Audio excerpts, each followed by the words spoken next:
Since the beginning of November, numerous polls have come out showing that opposition to impeachment was skyrocketing among independents, and you've probably heard me say it a million times. But the more important poll is how this will play in swing states or key election states. And now we know impeaching Trump is unpopular in key election states. You know what's really, really funny about impeachment? The 2020 Democrats are doing their best to downplay impeachment. And I'm not exaggerating. In this story from NBC News, Democrats sing different tunes on impeachment as GOP closes ranks. All of these Democratic contenders are trying to make sure they actually speak to Americans about issues they would want to vote for. So it seems to me that the Democrats in the House are actually sabotaging their 2020 Democratic counterparts. All the while, the media is doing something else. It may be one of the most annoying things I've ever seen, but there is a relentless attempt to strawman the Ukraine argument to make Trump look bad and rewrite history. Politico has now put out two stories essentially discrediting its own reporting in what appears to be a desperate bid to erase the news they published, that Ukraine meddled in the 2016 election. But what they're doing now, many of these pundits and left-wing individuals are conflating Russian collusion and hacking with Ukraine meddling, and they're very, very different. The reality is Russia did meddle in our election. Russia did engage in a server hack, but Ukrainians, some affiliated with the government of Ukraine, did indeed interfere. So let's go through all this, and let's start with how Democrats are actually sabotaging their own party with this story from Axios. Impeaching Trump is unpopular in key election states. Before we get started, head over to timcast.com/donate if you'd like to support my work. There's several ways you can give, but the best thing you can do, just share this video, help me compete. But also, I want to make sure I shout out, this is available as a podcast on all podcast platforms, so go and subscribe or do whatever it is, because the rankings for podcasts are actually based upon whether or not people are subscribing or whatever. I got to be honest, each platform is a bit different, but yeah, follow me. It's on Spotify, Apple, etc., and you can listen to the full hour and a half or longer of content I do every single day as a single podcast. But let's read the news from Axios. They say, polls in key 2020 states show that support for impeaching President Trump is lower than in national impeachment polls, according to an analysis by the Washington Post. Why it matters. The polls signal that pursuing impeachment could potentially hurt Democrats in states they need to carry to defeat Trump in his bid for a second term. By the numbers. In a dozen October and November polls on impeachment in battleground states like Arizona, Florida, Michigan, Pennsylvania, Nevada, New Hampshire, North Carolina, and Washington, an average of 44% of those surveyed supported impeachment, with 51% opposed, according to the Post. In average of national polls, 47% of respondents say they support impeachment, while 43% said they oppose it. So keep in mind, when we are talking about national level support, you're factoring in New York, Chicago, and Los Angeles. So yeah, there's a ton of people who want to impeach the president, most of them being Democrats. Democrats are going to vote Democrat. I don't think, for the most part, Republicans are worried about losing about losing core Democrat votes. They weren't going to get them in the first place. But there are moderates who lean left, lean right, and are kind of in the middle. These are the swing states. And as you can see, in the places where it matters most, impeachment is a losing bet. Now, it's no surprise, right? Another thing that's come up often in these talks about politics and winning the election is trying to ignite a new voter base. The progressives hope they can grab a far left base that is untapped. The problem with this, as I've stated before, people who are in the middle can choose to go left or right for a reasonable politician. Somebody who's in the middle might be like, I'm not a big fan of this guy on the right, but he's closer than, say, Bernie Sanders. As they try their hardest to seek out the staunchest of progressives and far leftists, they are excluding the people in the middle. And impeachment is another example of Democrats being so out of touch with this country and supporting the woke Twitterati and the people who live in New York and Los Angeles. Let's read on.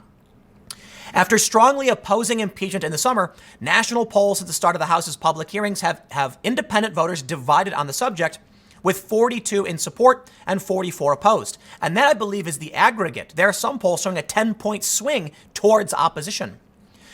Between the lines, Axios says, Trump's approval rating has also remained steady in national polling throughout the impeachment inquiry hearings, swaying between 39 and 43% from mid-September to mid-November, according to Gallup polling.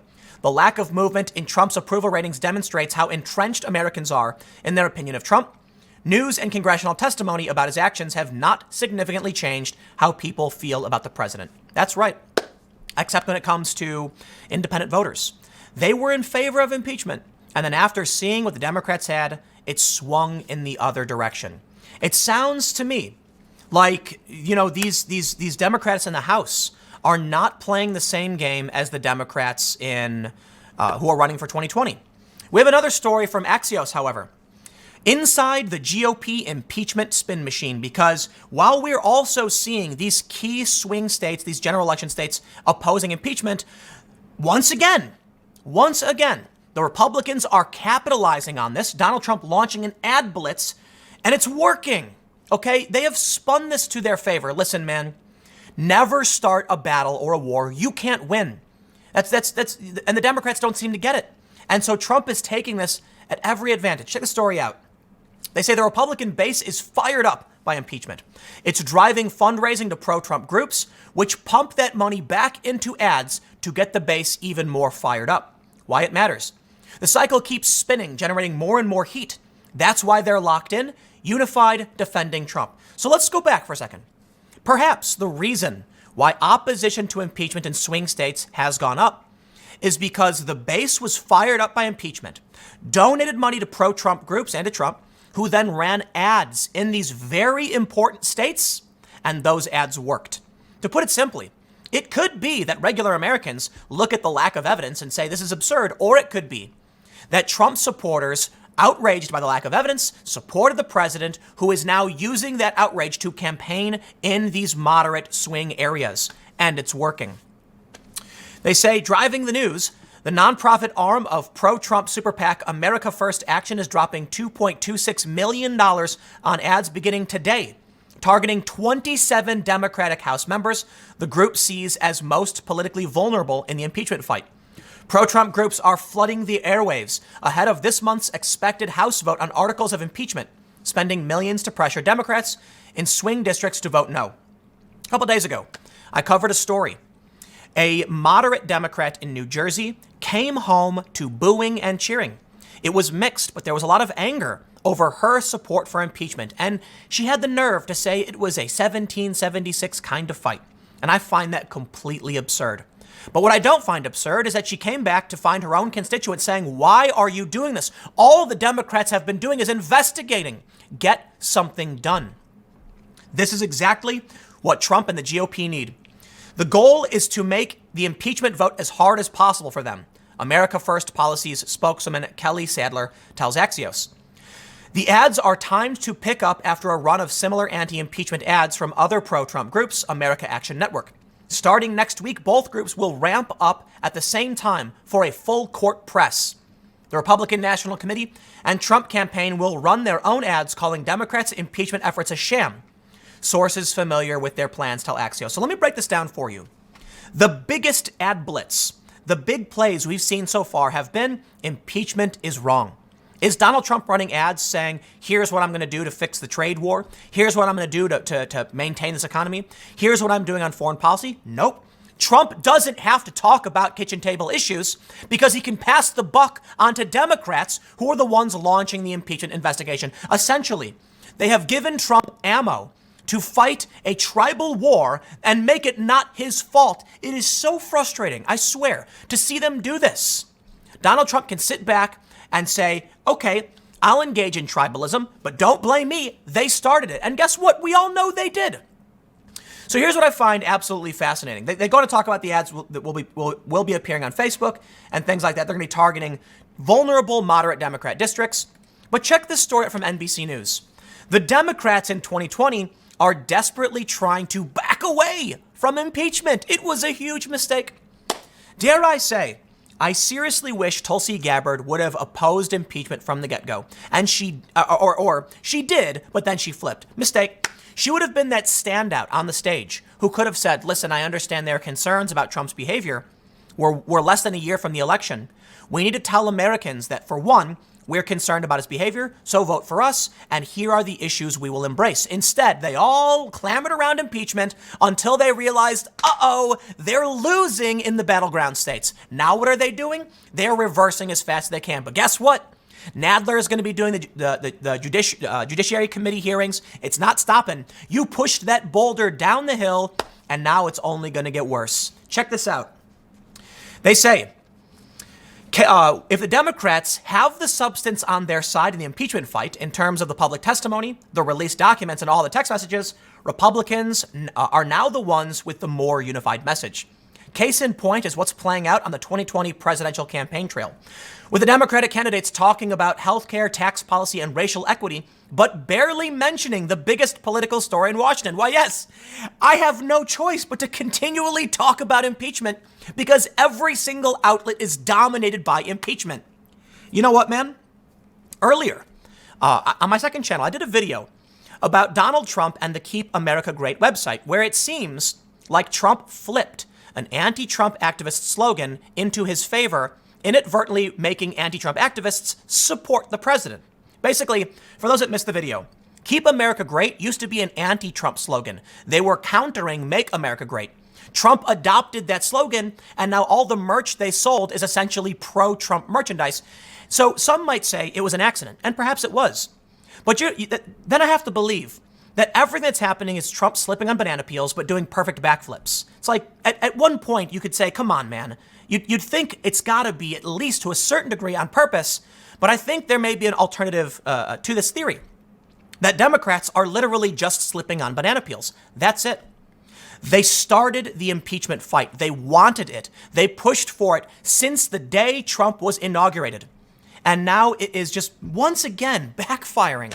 And what am I supposed to do? Am I supposed to title every single video backfires, backfires, backfires? But it does. Once again, we have another story coming out, Washington Post polls and analysis showing key battleground states are opposing this. You are giving Trump an edge, and he is able to run massive ad campaigns without worrying about policy because you started the fight. And the evidence is simple. The Democrats are scared and backing away. They say, indeed, consider the Democratic candidate's answer about impeachment in last month's presidential debate in Atlanta. Warren said she would work to convince her Republican colleagues to vote to remove the president from office. We have to establish the principle, no one is above the law. We have a constitutional responsibility and we need to meet it.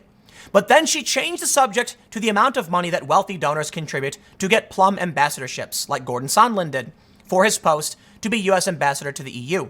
Bernie Sanders called Trump corrupt and a pathological liar, but he argued that Democrats can't be consumed by the president. Right now, you've got 87 million people who have no health insurance or are underinsured. We're facing the great existential crisis of our time in terms of climate change. You've got 500,000 people sleeping out on the street, and you've got 18 million people paying half of their limited incomes for housing. What the American people understand is that Congress can walk and chew bubblegum at the same time. You see, what we're seeing right now, and I'll give them credit for at least trying to back away. You do the right thing, I will give you credit. But we can see they can't do a 180. If they came out right now and said, we're opposed to it, it's bad, no, they would look like flip-floppers. They would look weak. So now here's what's going to happen. I'm willing to bet in the next debate, they're going to walk it back even further. In this one, they're saying, yeah, we all know Trump is bad, he should be impeached. But let's talk about what the American people need, which is the right thing to do. I'm willing to bet in the next debate, they're going to say something like, I think this impeachment thing is going a little off the rails, and we need to get back to focusing on what Americans care about. And they're going to once again downplay it. Look at this. Pete Buttigieg delivered a similar response. We are absolutely going to confront this president for his wrongdoing, but we're also each running to be the president who will lead this country after the Trump presidency comes to an end one way or the other. Buttigieg actually entertaining the possibility that Trump wins re-election one way or another. Trump is out of this presidency. Either he gets voted out, he gets voted out next, I get it. It's a bit of a vague statement, but come on. The way Buttigieg is framing it, one way or another means he could be impeached and removed, or he could serve out his term or terms. And he's right. So I'll give Buttigieg respect for saying that. They say this. Joe Biden said, the question from voters is not first and foremost, what about impeachment? Bottom line. Republicans are messaging the existential threat that impeachment brings, arguing that the entire process subverts the will of voters. But Democrats aren't messaging that same existential threat. In fact, they're also arguing that the best way to defeat Trump is at the ballot box. And there it is. You know what? They've proposed their way out. And I tell you this, come December in the debates, this is from John Fiery for The Hill, an opinion contributor, censure could give Democrats a way out of no-win impeachment. Well, there it is. We have seen numerous stories from the left, and I covered these a couple days ago, saying censure. There was a Washington Post article saying it's too late for censure, but that you could have done it. It's too late. But several left-wing outlets saying it's about time that Democrats move to censure the president. We have one Democratic congresswoman in Michigan in a safe blue district now saying censure is the way out. You walked into a huge problem. You started it. The 2020 candidates are trying to pull back, but oh, too bad. You made the mistake, and now I don't think there is a way out, and it's going to come back to haunt the Democrats. But I will tell you one thing. There's something else going on in terms of trying to subvert this whole impeachment fight. Because let's be real, it is a tribal fight. You got the left, you got the right. The media does not like the president. I'm sorry. That was wrong. The media loves Donald Trump. They love him. He gives them something to talk about. But they love that they can write bad things about him. So that's what ends up happening. Check this out. Republicans say Donald Trump is totally innocent in their own 123-page impeachment report accusing Democrats of orchestrated campaign to upend our political system and saying Ukraine did interfere in the 2016 election. This from the Daily Mail just the other day. But what did Politico write? Senate panel cleared Ukraine of election interference. Some Republican senators recently questioned whether Kiev tried to sabotage Trump's campaign in 2016, but the GOP-led Intelligence Committee looked into the theory and found scant evidence to support it. Politico wrote one of the first stories about it was titled "Ukraine's Attempt to, meddle in the 2016 election against Trump backfired," or something like that. Or it was Ukraine's attempt to sabotage Trump backfired, and they did interviews and they did the legwork, and now it's come back to haunt them because Republicans keep citing this. But I will tell you one big problem Republicans have. No, Ukraine did not hack servers. Russia did meddle via hacking and with social media manipulation. It's not nearly as extensive as people claim it to be. And I'm citing for you BuzzFeed. BuzzFeed did the reporting over a year ago, almost 2 years now, that the Russian bot narrative is weak. They exist, but they are weak. They barely did anything. And as we know, while Russia did try to meddle, it was not that severe, and nor did it affect the outcome. And that's coming from the Mueller report. Ukraine as a government from the top down did not meddle in the election. And what the media companies are doing is trying to conflate those as the same thing. And Republicans are falling for it. Donald Trump believes some conspiracy nonsense, but I'll tell you what, it's not impeachable to believe fake news. You can listen, man. The Democrats should simply say Trump believes nonsense. Don't vote for him. Okay, fine. It's an argument. But they're trying to impeach him because they thought he was wrong, whether he was or he wasn't. I'll tell you this. According to Politico, The Hill, the DC Examiner, the New York Times, yes, there were Ukrainians, some affiliated with the government and politics of Ukraine, who did try to interfere in the election. According to the New York Times, a Ukrainian court ruled that giving out these private details on Paul Manafort was meddling in the U.S. election. They are different. They both happened. Russia meddled to a much greater extent, but it was still fairly weak. And key Ukrainians, some in government, did try to interfere and meddle in in our 2016 election. Don't fall for the tricks. I think it's hilarious that Politico in this story, what they're citing are people familiar with the story. Let me read you this. They first cite Senator John Kennedy claimed on Sunday in an interview with the NBC that, quote, Russia was very aggressive and they're much more sophisticated. But the fact that Russia was so aggressive does not exclude the fact that President Poroshenko actively worked for Secretary Hillary Clinton. Now, he did not actively work for Hillary Clinton. That is factually incorrect if you're taking it literally. If John Kennedy was being hyperbolic and saying that he was actively working for him, it could be that he was indirectly working to help Clinton in some capacity. That's a whole other argument. And typically the media likes to take things literally when they are meant figuratively. But I'm not going to tell you what to believe. The fact remains, he did not actively work for Clinton. Take it how you want. They go on to say, though, from a literal sense. They say, but the Republican-controlled Senate Intelligence Committee thoroughly investigated that theory, according to people with direct knowledge of the inquiry. Who? I'm asking you now who, because Republicans just produced a report claiming that, yes, indeed, Ukraine was involved in meddling. So who are you referring to? And this is the problem. Politico reported with names in 2017, Ken Vogel. These are the people. Here's what they did. They deny it. We think we can prove it's true. That's what they're saying. They're saying we know they did it. This new Politico story, which is trying to walk things back, is saying, no, according to people with direct knowledge of the inquiry. I'm sorry, that's not good enough. And they go on to say that here we go. An interview that fall with the consultant at the heart of the inquiry, Alexander Chalupa, was fruitless. Does fruitless mean it didn't happen? No, and this doesn't debunk everything. What they're doing now is framing this as though even the Republicans couldn't find evidence. When the Republicans come out publicly, when Lindsey Graham comes out publicly and says, y'all, we did this and we didn't find nothing to prove this was true, I'm down to listen. But I'll tell you this right now, Politico. I don't care if you are mad about the story you wrote. Just retract it. If you think the story you wrote in 2017 is so wrong that you've now written 2 stories to debunk this, just retract the story. The fact remains that impeachment is hurting the Democrats and they need an out. And conveniently, the media comes to discredit the narrative that there were Ukrainians involved in interfering with the election, which they were. Stop conflating the two. Russia meddled in the election. We know it. The intelligence agency are saying it. You can take their word or not, fine, but that's the official word. The other official word is that Ukrainians, not the top down, were also trying to interfere. Now, the argument we've heard from like Fiona Hill and others is, yes, but everyone in every country was doing something. Listen, Alexander Chalupa, according to Politico, was soliciting dirt on the Trump campaign, and Ukrainian officials were down for it. And they were interested in stopping Trump because Hillary Clinton was better for them. That's what you reported.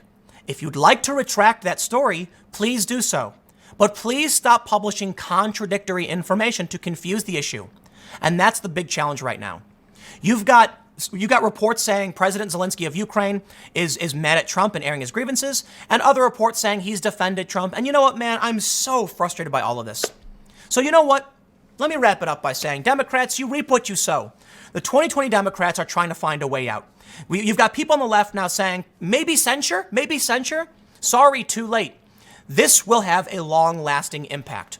Trump will not stop weaponizing the failed impeachment to his advantage, and it's your own fault. I'll leave it there. Next segment's coming up at 6 p.m. at youtube.com/TimCastNews. Thanks for hanging out, and I will see you all then.